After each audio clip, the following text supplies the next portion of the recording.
What's going on, y'all? It's your boy Mark Thompson back for another episode of the AVO podcast. Listen, y'all know the NBA season starts Tuesday. I'm very excited. I can't wait. So I'm dedicating this entire podcast to my NBA season preview. We're going to talk division winners, conference seeding for both the Eastern and the Western Conference, my season award predictions, and also I got to get something off my chest, man. I'm tired of people calling Kawhi Leonard a top 5 player. I'm going to definitely get into that. I know there's not a whole lot going on in sports right now. I know the NBA season is around the corner, so a lot of made up stories and conversations are being had about players who are supposed to be top guys, but they really aren't. And I truly feel like right now, Jimmy Butler, he's talking as if he's a top 10 player, but he's not even like a top 3 or 4 player in his position as being a two-way ball player with offense and defense. Of course, you got Bron first, you got KD, Paul George, Klay Thompson. I'd even put Giannis Antetokounmpo over Jimmy Butler as being one of the best two-way players. So there's no reason for him to be acting the way he is out in Minnesota, like he's a big shot, but there's only so many big shots in the league. So, and you're talking about Minnesota wasn't going to win without him, that's why they need him. Listen, dog, unless you playing for Golden State or Boston, you're not winning no chip the next 2 years. So you need to cut that out. Even if you go to LA, they still not ready yet. So Jimmy just need to chill out and appreciate where he is. He's sitting next to two of the best young talents in the league. Like Karl Anthony Towns, arguably one of the best centers, if not the best center in the league. And you got Andrew Wiggins, who has young, raw talent. He was putting things together. He averaged 23 points a game before you showed up in town. So you know the kid can ball. I understand he may not have the heart that you have, or Cat may not have the passion that you have. That's good. I mean, it's not good, but that's what makes you a good player. So everybody has something that the other player doesn't have it. So at the end of the day, with you being a veteran, that's your job to sprinkle that all down on them, so that way your team can flourish and at least give Golden State a try. No, not even Golden State. Give Houston a try. Give the Thunder a try. But that's up to you. You they old heads, so you gotta make sure they looking right out here on the court. I know Minnesota gotta be sick right now. They give up so much young talent to get Jimmy Butler just for him to give them a headache. Like, come on, man. Y'all gave up Chris Dunn. Y'all gave up Zach LaVine. Y'all gave up Lauri Markkanen. Like, they're all solid players right now who I feel, and I'll talk about it later, who will help Chicago get into the playoffs, and they were all on your team, and you gave that all up for Jimmy Butler and the headache that wants to leave now. Y'all not getting that back in return, so hopefully they can get things together and everything irons out. But I'll tell you one thing, I hope that the Sixers do not go after this one. We're good. We don't need that. I mean, he'd play great for Philly, but last thing I need is him and Ben arguing in the locker room. No, we good, bro. You can keep that over there in Minnesota. Speaking of the Eastern Conference, let me ask y'all a question. When was Kawhi Leonard a top 5 player? I'll wait. I don't recall, but he had a great finals performance against LeBron. So since he played well, LeBron, that made him a top 5 player, right? So also that one time when Paul George played well against LeBron when he was on the Pacers, that all of a sudden shot him up as a top 5 player too, right? Anyway, listen, Kawhi Leonard is not a top 5 player at all. So whoever, like, with that rumbling, they need to stop. Like, he's a good player. I feel like he may have been a product of his environment. We will definitely see that this year with him being in Toronto, because I do feel that way. I do not think his numbers will be even remotely close to as they were in San Antonio, and I think this is going to be a great opportunity for DeMar DeRozan to flourish and expand his game and be one of the best two-way players in the league, because right now he's very good offensively. He plays some defense here and there, but I think he'll be well-rounded playing alongside Pop. With that being said, Kawhi Leonard is not a top 5 player. I don't have a particular order, but I'm just going to go down a list, and I'll tell you where I think Kawhi Leonard falls in all this. So number 1, we already know who number 1 is. That's LeBron James. Number 2, Kevin Durant. Number 3, James Harden. 4, Stephen Curry. 5, Anthony Davis. 6, Russell Westbrook. 7, Giannis Antetokounmpo. I say that well, too. Don't be hating because I say that well. Number 8, Kyrie Irving. Then, all the way at number 9, and it's a close number 9, I say Kawhi Leonard. He's the number 9 player in the league. And then right behind him, in my opinion, Joel Embiid. The reason why I don't give Kawhi Leonard all this praise is because he barely played last season. How do you barely play and still get to keep your spot as being one of the top players? You ain't show us nothing. Who knows how serious these injuries were? Or if it was all for contract talks or helping him get his way out of San Antonio. Who knows? But I feel like you can't just have that back. You have to prove it. You have to prove it that you are still one of the top guys in the league. So I place you at number 9. I feel like that's not a bad spot for you because there are definitely a lot of players in the league that you are far better than. So I'm going to give you a solid 9. But as far as top 5 franchise players, no, we don't see that. And truth be told, Toronto, they're taking a gamble right now on him. So they still have no commitment for him in the future. And as of right now, they got him till the summertime. So best thing they can do is woo him and hope this man can stay. My bitch drive a all white rank. Couldn't hit it if you niggas had ain't. Lanes can't call and you lame. You had it and you lost it, all the shine. I can buy a Billy, don't talk to me. For a show 150, don't talk to me. You ain't never helped your mans, don't talk to me. You just follow all the trends, don't talk to me. I set the bar, I'm the fucking bar. Look in the sky, I'm a fucking star. I don't fall in love cause I be loving hard. Do everything like my shirt. Hey, staying on the west side. Going to go into the division winners. Now look, I'm not going to talk about all the improvements on the teams right now because I'll save that for the conference seedings. But I'm going to start with the Western Conference. So, the Southwest Division, I got the Houston Rockets winning that division. They usually do the past couple years. And the Pacific Division, I have the Golden State Warriors winning that one. And the Northwest Division, I have the Oklahoma City Thunder winning that one. Going to jump sides to the Eastern Conference. Like I said, I'm going to keep it short and sweet on this one. The Southeast Division got the Washington Wizards winning that one. Central Division, the Pacers. They won it last year, and I like them. I feel like they made a couple improvements. And also, in the Atlantic Division, we got Boston winning this one instead of Toronto. So, with that being said, now I'm going to give you my Eastern Conference seeding 1 through 8, and then I'm going to flip over to the Western Conference seeding 1 through 8, and I'm going to start with the Eastern Conference. Number 1, of course, Boston. They're going to be healthy this year. They get Kyrie Irving back, Gordon Hayward, and as I mentioned in previous shows, their players were forced to grow up. Jason Tatum, Marcus Smart, Jaylen Brown, they were all forced to grow up, and they're going to be even better this year. And Brad Stevens is a hell of a coach. So the Celtics are definitely number 1. For number 2, I'm pushing this. I'm really pushing this because how I feel about this is the Raptors, they're essentially the same team, but they've added Kawhi Leonard, and they've also added Danny Green, which is a better three-point shooter. So my logic is Kawhi Leonard is a better player than DeMar DeRozan all around. So all they can do is just be better. That's how it should be. I mean, we haven't really seen these guys out on the floor together. It's still preseason. You'll see them really gel together during the season. So I'm going to give them number 2. The Sixers, I like them being number 3. They won over 50 games last season. I feel like they are still a little bit behind Boston and the Raptors, and this is my team, and I'm okay with being honest with that. I feel like we're going to need some huge strides from Markelle Fultz, who's actually been playing well through the preseason despite what people are saying, and honestly, people, in due time, I know it's good to see right now, but we need to stop getting super hyped when Markelle Fultz hits a jump shot. I know. That's what he's supposed to do. That's what he gets paid for. He's the number 1 overall pick. Yes, he should. But we need to let it go. But we are going to need his help. And I saw some things from the Sixers and Markelle Fultz that I like, of course. You know I got to spend a little bit of time on my team. But I saw this one play where Markelle was the primary ball handler.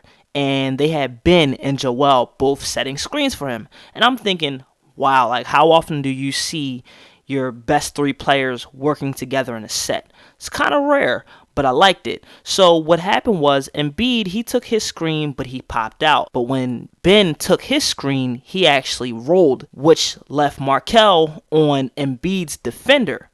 So now Markelle Fultz has multiple options. He can either kick it out to Embiid for the 3, who is the better shooter out of between him and Ben, or he could roll it, throw it down to Ben. In this situation, he actually pulled up for a free throw line jumper and splashed it right over the center. So I love to see what else Brett Brown has in store for packages like that, but it really looked good. So I know I'm excited for my Sixers. I think they'll be great. Number 4, I got the Pacers. I like the Pacers. They added Tyreke Evans, who actually played very well despite how bad Memphis was last season. I know the Sixers were trying to get him, and other teams who were competing for championships were trying to make an offer for Tyreke Evans, but Memphis didn't give him up. So I like the Pacers at 4, and they still got Victor Oladipo and Miles Turner. So they still have a pretty good nucleus. Number 5, I like the Washington Wizards. Bradley Beal, I saw some of him in preseason. He looked deadly. He looks deadly, and he learned how to play well last season without John Wall, where Washington was actually better with Bradley Beal running the show over John Wall. We all know that's John Wall's team, but Bradley Beal, he can run that thing, and he looks good. Also, they have Dwight Howard, which is, I'd say, an upgrade from having Gortat, because you'll get a little bit of offense from him if needed, and he's also been working on his jump shot. I know, Dwight Howard working on a jump shot, but in order to have some longevity around here, bigs need to know how to shoot. So he's caught one of that, and he's been working on his J. So, it's anything but an improvement. Also, at number 6, I got the Milwaukee Bucks. They still got Giannis Antetokounmpo, who is an outstanding beast. Like, he's really a Greek freak. He's unstoppable. It's crazy. And he's been working with Kobe during the offseason, working on his jumper. He's bulked up. He's going to have a monster season. At 7, I got the Heat sneaking in at the 7th spot, doing it for Dwayne Wade. I feel like those guys, young guys, and Dwayne Wade himself are going to play hard,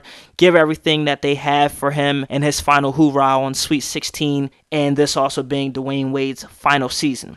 And number 8, I got the Chicago Bulls. I really like them. They have a really good young nucleus. They got Jabari Parker, Zach LaVine, Lauri Markkanen, Chris Dunn. They got a solid team, and I really like Chicago shocking the world and coming in being at least number 8 in the Eastern Conference and sneaking in the playoffs. So that's my Eastern Conference 1 through 8, and I like the way it looks right now. Moving through, I'm going to switch over to the Wild Wild West, and this is where it gets a little busy. This is where it gets tricky.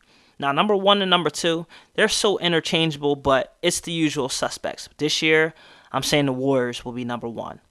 Number 2, Rockets. They've been duking it out for 1 and 2 for the past few years. So, usual suspects, like I said. Thunder, I have them at 3. Now, I have them at 3 because I feel like with the loss of Melo, you'll get to see more Paul George and Westbrook. Melo, he truthfully did not work for the Thunder. It was tough to see that, but as you guys heard in my previous show, he's going to work well for the Rockets, so no worries there. But you'll get more out of Paul George and Russell Westbrook, and I also like Dennis Schroeder that they picked up from Atlanta coming off the bench to run the team and help West play off the ball a little bit. So I like them as the number 3 seed in the Western Conference. Switching over to number 4, I think this might be a shock to most folks, but I'm going to go with the Spurs because they do have DeMar DeRozan. They do still have Greg Popovich, and they do still have LaMarcus Aldridge. So they still got a pretty good squad. They did lose Devontae Murray. Looks like he got a torn ACL. That stinks. But despite that, they're a great system. Pop has had the Spurs relevant for as long as I can remember. So I like the Spurs at number 4. Now, number 5. This is when we get into the thick of it, to the heat of the battle. I got the Lakers at 5. I think that's a really solid spot for them because, LeBron's on the squad. And 5 is better than where they were last season. So they have LeBron, they have Rondo, Lonzo, and I'm still not 100% sold on Brandon Ingram, but he does have some Durant characteristics. That's who the media continues to compare him to. I don't see it at all because KD was always a killer ever since Texas.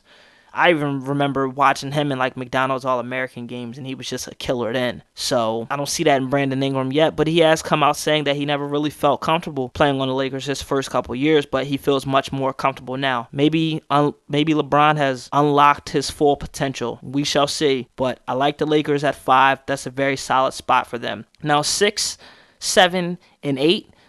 Those teams also, as well, can be interchangeable. But I said the Blazers at 6. I also say the Jazz at 7, and then the Pelicans at 8, because the majority of the season last year, they had DeMarcus Cousins, who gave them 25 and 12, which was fantastic. DeMarcus Cousins was definitely the best center in the league before he tore his Achilles. And it's sad because An Achilles tear, that's what Kobe got. That's what shut down Kobe. Dominique Wilkins also suffered from that injury as well. Dominique came back looking good, and you saw how Kobe went out. And 28, 29 years old, to have such a significant injury at that age, it really hurt his value, and that's why Golden State was able to get him on sale at a bargain price. But going back to the Pelicans, I do feel them taking a step back by they're missing 25 and 12, so I got them sitting at the 8th spot in the Western Conference. And for my finals prediction, barring any injuries, I got the Celtics coming out the East, Warriors coming out the West. I mean, that's probably going to be the new norm for the next couple of years until the Sixers take a step. But who knows? For all we know, it may be this year. I got the Celtics coming out the East, Warriors out the West, Warriors in 6, NBA champion, 3-peat. Moving on to my season awards. We got Rookie of the Year, Coach of the Year, Sixth Man of the Year, Most Improved Player of the Year, and last but not least, MVP of the Year. I'm going to start with the Rookie of the Year. My Rookie of the Year, this one's kind of close to me because I like Kevin Knox from New York. I think he's going to be really good. Also like Marvin Bagley. Also like Colin Sexton. Shoot, I like a lot of them. But I'm going to take Luka Doncic. I like him a lot. He's going to be so good for Dallas. He's definitely the future for them. 6'8", can shoot, can dribble, can pass, can run the floor. He can do so much. He's 19 years old. He's been playing in the EuroLeague since he was young. He has multiple accolades. I think he's so ready. Just watching him in some of these preseason games, he still has to get adapted to the game speed, but he looks so poised in there. For a 19 years old, like, come on, he got heart. Like, this is something that the Philadelphia fans need from Markelle Fultz, and Luka Doncic already has it. So I like him for sure to be the Rookie of the Year. Coach of the Year is going to be Brad Stevens. Now, in my opinion, the reason Dwayne Casey got it last year is because they won 61 games with the Raptors. Now he's unemployed. That's pretty messed up. So Brad Stevens, he's going to be number 1 in the Eastern Conference this year, so the Boston Celtics. So Brad Stevens will be Coach of the Year.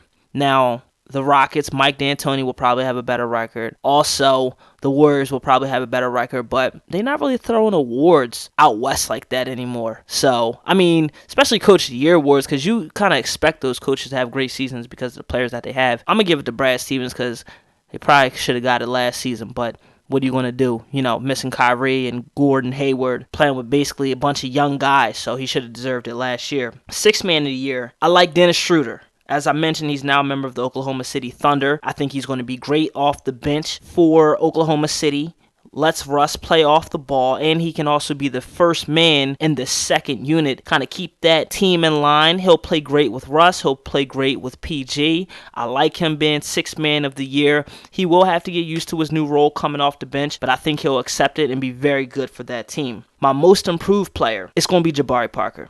Jabari Parker is now a member of the Chicago Bulls. He's home. He's going to be starting at the 3. He don't really have to worry about Giannis taking all his shots. And he's also going to be healthy. We get to see him for the first time in a while start off a regular season. So he played pretty well when he did get on the floor, especially in the playoffs for the Milwaukee Bucks. I saw him over in the summer dunking on guys, making people look silly. I think he's going to have a breakout season with the Chicago Bulls, and it helps that he gets to play at home. And last but not least, call me crazy, my MVP of the year, Joel Embiid. Yeah, I said it, Joel Embiid. I think Joel Embiid is a monster. He cannot be stopped at all. Like, Joel can't be stopped. There's nothing you can do about Joel. And the thing that makes it crazy is, like, who can guard Joel? There's no one who can guard him. And truth be told, the people who can at least slow him down or in the Western Conference. So he's going to see him about 2 times a year. So Karl Anthony Towns, not going to see him a lot. DeMarcus Cousins, he's still his top guy, but he's not even going to touch the floor maybe until the All-Star break. Nikola Jokic from Denver, not going to see him. Only see him a couple times a year. Only people he's really got to worry about guarding and somewhat slowing him down is Andre Drummond, Al Horford, and Hassan Whiteside. Been in Hassan Whiteside's head since last season during the playoffs. They're not worried about that. Gave Andre Drummond work. Gave Andre Drummond a lot of work. And he was giving Al Horford work during the playoffs as well. And in the season. There's not one person in the league that can stop Joel Embiid. I think he's going to have a monster season. He's starting off a season well himself from the beginning. There's no more minutes restrictions. He can play back-to-back. He's taken a lot of bumps and falls and gotten right back up and continued the ball. Even with the broken nose, no, it wasn't the broken nose. Even with the messed up eye in the playoffs, and he was wearing the mask, he was still giving buckets. Joel Embiid cannot be stopped, and I have him being the MVP. And it's truthfully because of something that Kevin Durant said. NBA likes new faces. So they're not going to give LeBron the MVP anymore because we already know LeBron's the best in the league. He don't need it, but they don't give it to him. But he could get it every single year. James Harden just got one. Russ finally got one. KD already got one. So it's like Steph got two. So you know they're giving it to somebody new. And the new person that I'm choosing is Joel Embiid. He's going to be the MVP this year. And I'm happy to say it because he plays for my Philadelphia 76ers. Whew, I'm all talked out this one. Man, I talked a lot of basketball. I'm so happy. I had to get that basketball off my chest, mainly because the Eagles have been playing so bad, and they really, really need to pick it up. But I'm definitely going to be back next week talking about Eagles for sure. NBA season starts on Tuesday. I'm so excited. Can't wait. Once again, it's your boy Mark Thompson back for another exciting episode of the AVO podcast. As always, thank you for listening. I'll be out. See y'all next week. Peace.